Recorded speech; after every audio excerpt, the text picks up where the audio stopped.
This YouTube channel does not promote any violent, harmful, or illegal activities.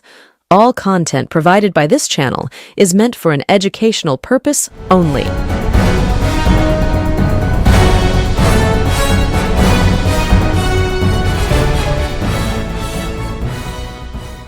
Mamata বন্দ্যোপাধ্যায়ের সঙ্গে এই মুহূর্তে যে কয়েকজন বিধায়ক বা সাংসদ রয়েছেন তাদের মধ্যে অন্যতম কুণাল ঘোষ এবং কল্যাণ বন্দ্যোপাধ্যায়। এরা বারংবার মমতা বন্দ্যোপাধ্যায়ের সঙ্গে থেকেছেন এবং মমতা বন্দ্যোপাধ্যায়ের বিরুদ্ধে যে সমস্ত সাংসদ বা বিধায়করা রয়েছেন এবং বিজেপির বিরুদ্ধে এরা মুখ খুলেছেন।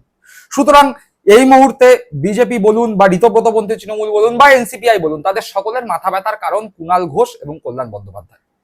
তাই খুব দ্রুততার সঙ্গে এই দুজনের মুখ যদি বন্ধ করে দেয়া না যায়, তাহলে ভবিষ্যতে কুণাল ঘোষ এবং কল্যাণ বন্দ্যোপাধ্যায় বিজেপি তো বটেই, ঋতব্রতপন্থী তৃণমূল কংগ্রেস এবং এনসিপিআই এর সঙ্গে যারা আছে তাদের মাথা ব্যথার কারণ হয়ে উঠবে। এরকমই পরিস্থিতিতে কুণাল ঘোষ গ্রেপ্তার হতে পারেন। একটা বিরাট চক্রান্ত কুণাল ঘোষের বিরুদ্ধে হচ্ছে বলে কুণাল ঘোষ অভিযোগ করেছেন, সুস্পষ্ট অভিযোগ করেছেন, এবং তার অভিযোগের কেন্দ্রবিন্দুতে 3 জন ব্যক্তির নাম এসছে। পাশাপাশি এই 3 জন ব্যক্তিকে পরিচালনা করছেন সুদীপ বন্দ্যোপাধ্যায়। এই অভিযোগ কুণাল ঘোষ করেছেন এবং তিনি আশঙ্কা প্রকাশ করছেন যে তিনি গ্রেপ্তার হতে পারবেন। কি অভিযোগ, কি জানালেন কুণাল ঘোষ, দেখাবো আজকে আমাদের পর্বে। আমি প্রতিবেদক সায়ন্তন চক্রবর্তী, আপনারা দেখছেন বঙ্গচক্ষু ইউটিউব চ্যানেল।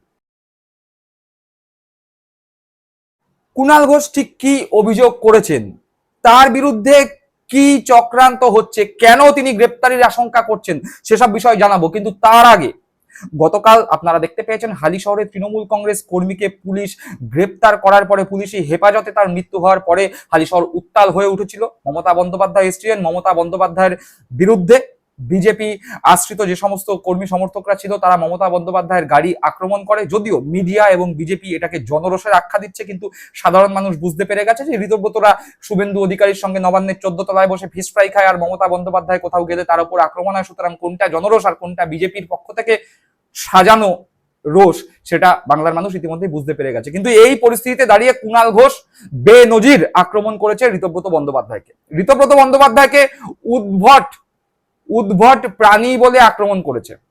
আপনারা দেখতে পেয়েছেন ঋতব্রত বন্দ্যোপাধ্যায় শুভেন্দু অধিকারীর পাশে বসার জন্য কিরকম হাকুপাকু করছিল, কিরকম আদেকলাপানা করছিল। আমরা দেখেছি সেই ভিডিও। আমরা দেখতে পেয়েছি বিধানসভা ভবনে শুভেন্দু অধিকারীর পিছন পিছন ঋতব্রত বন্দ্যোপাধ্যায় গিয়ে ঠিক শুভেন্দু অধিকারীর পাশের চেয়ারেই বসার চেষ্টা করছিল, যদিও সেই চেয়ারটি সংরক্ষিত ছিল বিধানসভার স্পিকারের জন্য। কিন্তু ঋতব্রত বন্দ্যোপাধ্যায় শুভেন্দু অধিকারীর ঘনিষ্ঠ হওয়ার চেষ্টা করছেন, কানের পাশে মুখ নিয়ে ফিস ফিস করে কথা না বললে তার হয়তো পেটের ভাত হজম হবে না, তাই শুভেন্দু অধিকারীর পাশে তিনি বসার চেষ্টা করছিলেন। কিন্তু শুভেন্দু অধিকারী রাজ্যের মুখ্যমন্ত্রী চোখের ইশারায় বুঝিয়ে দিলেন যে না, আমার পাশে তোমার বসার দরকার নেই, এই চেয়ারটি স্পিকারের জন্য বরাদ্দ রয়েছে, তুমি তার পাশে গিয়ে বসো। ঋতব্রত বন্দ্যোপাধ্যায় গিয়ে বসলেন পাশে। আর ঠিক এই পরিপ্রেক্ষিতেই কুণাল ঘোষ ঋতব্রত বন্দ্যোপাধ্যায়কে বেনজির আক্রমণ করেছেন, করে বলেছেন গালে ঠিকঠাক দাড়ি ওঠে না, খোঁচা খোঁচা দাড়ি ওঠে, উদ্ভট প্রাণী। যখন অভিষেকের সঙ্গে ছিল তখন অভিষেকের পারলে হাতলে গিয়ে বসতো। এইভাবেই আক্রমণ করেছেন ঋতব্রত বন্দ্যোপাধ্যায়কে। একবার শুনুন সেই বক্তব্য। তথাকথিত বিরোধী দলনেতায় চাটন ঋত, ও তো অভিষেকেরই কোলে বসে থাকতো, পাশে সিট না থাকলে চেয়ারের পাশে চেয়ার ফাঁকা না থাকলে চেয়ারের হ্যান্ডেলে বসে থাকতো। একটা অকৃতজ্ঞতার একটা লিমিট আছে। এই যাদের পুরো দাড়ি ওঠে না তাদের এরকম একটা সমস্যা হয়। যদি গালে পুরো দাড়ি থাকতো দেখবেন কোনো প্রবলেম নেই, একটা সুষ্ঠু ভারসাম্য আছে।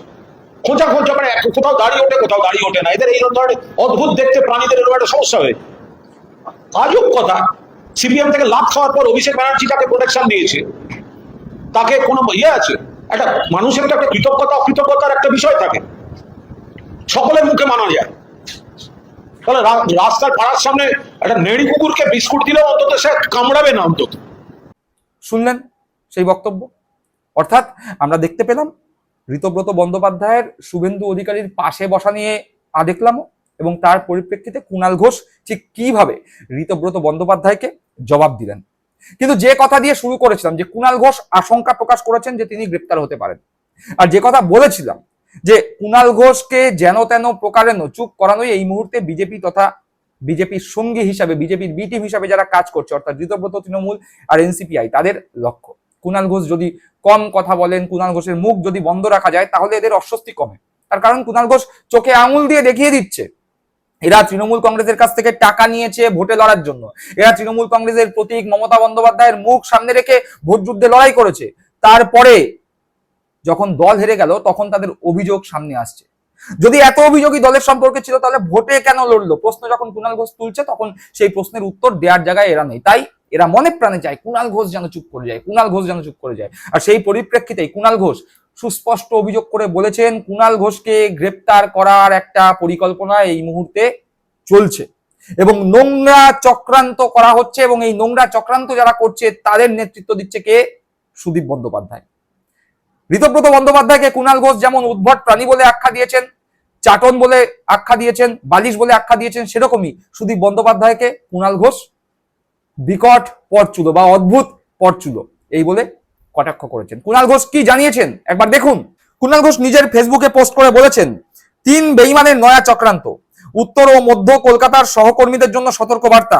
সূত্রের খবর, মমতাদির সৈনিকদের আটকাতে না পেরে গতকাল শনিবার এক চক্রান্ত শুরু হয়েছে। এর মাথা হলো বিচিত্র পরচুলা বেঈমান, সঙ্গে বালিশ চাটায় নাম লেখানো 2 বিশ্বাসঘাতক জনবিচ্ছিন্ন নেতা, একজন জলাভূমি বোঝানোতে বিখ্যাত আর একজন বাইপাসের ধারের কৃষি জমি দখলের অভিযোগে, সঙ্গে সমবায় কেন্দ্রিক অনিয়মের অভিযোগে। এদের তরফে চেষ্টা হচ্ছে কোন লোক সাজিয়ে আমার সঙ্গে থাকা মমতাদির অনুগামীদের বিরুদ্ধে থানায় কোনো মিথ্যা অভিযোগ করিয়ে পুলিশ নামানো। যারা গল্প সাজিয়ে দেবে তাদের একাধিক অফার দেয়া হচ্ছে। এই চক্রান্তে তারা মরিয়া, কোনোভাবে আটকাতে না পেরে এখন এই ছেঁচড়ামি। এর আগেও কয়েকজন পুলিশকে দিয়ে দমানোর চেষ্টা হয়েছে। এখন দিল্লি কলকাতার গদ্দাররা হাত মিলিয়ে মরিয়া হয়ে ষড়যন্ত্রে নেমেছে। আমি বিষয়টি প্রকাশ্যে জানিয়ে রাখলাম, তারপর দেখা যাবে। অর্থাৎ কুণাল ঘোষ সুস্পষ্টভাবে বলে দিয়েছেন যে মমতা বন্দ্যোপাধ্যায় সৈনিকদের আটকানো যাচ্ছে না। মমতা বন্দ্যোপাধ্যায়ের সঙ্গে যারা রয়েছে তারা এই মুহূর্তে বিজেপির বিরোধিতা যেরকম করছে সেরকম ভাবে ঋতব্রত আর এনসিপিআই পন্থী তৃণমূলের বিরোধিতায় নেমেছে, এদের মুখোশ খুলে দিচ্ছে। তাই যে কথা বলেছিলাম যে এদের তো বন্ধ করতে হবে, নাহলে তো এদের অস্বস্তি বাড়ছে, তাই তারা এখন চক্রান্তে নেমেছে। কি চক্রান্ত? বলা হচ্ছে কোন লোক সাজিয়ে তাদেরকে বিভিন্ন বিষয়ে অফার দেওয়া হচ্ছে, বলছে এই জিনিস দেবো ওই জিনিস দেবো, বিভিন্ন লোক সাজিয়ে কুণাল ঘোষ বা কুণাল ঘোষের সঙ্গে মমতাপন্থী যে সমস্ত তৃণমূল কংগ্রেস কর্মীরা আছে তাদের বিরুদ্ধে অভিযোগ করা হবে এবং সেই অভিযোগের ভিত্তিতে পুলিশ নামানো হবে, ফলে তাদের গ্রেপ্তার করা হবে। যদিও এই চেষ্টা আগে হয়েছিল বলে কুণাল ঘোষ জানিয়েছেন, কিন্তু তারপরেও তিনি দমবেন না। আর এই বিষয়ে চক্রান্ত হচ্ছে এই বিষয়ে জানার সঙ্গে সঙ্গে তিনি ফেসবুকে পোস্ট করে জনসমক্ষে সে কথা বলে দিয়েছেন, যাতে সাধারণ মানুষ বুঝতে পারে, জানতে পারে কি ধরনের পরিস্থিতির মধ্যে দিয়ে এই মুহূর্তে মমতাপন্থী তৃণমূল কংগ্রেসকে চলতে হচ্ছে। যদিও তিনি এই বিষয়ে একদমই ঘাবড়ে যাননি, বলেছেন যা আর হবে দেখা যাবে, আপাতত এই বিষয় জানিয়ে রাখলাম। সুতরাং আগামী দিনে কুণাল ঘোষ সহ মমতা বন্দ্যোপাধ্যায়ের পক্ষে যারা মুখ খুলছেন, মমতা বন্দ্যোপাধ্যায়ের সঙ্গে থেকে যারা এই বাংলার বুকে লড়াই করছেন, তাদেরকে পুলিশি হেনস্থার সম্মুখীন হতে হবে।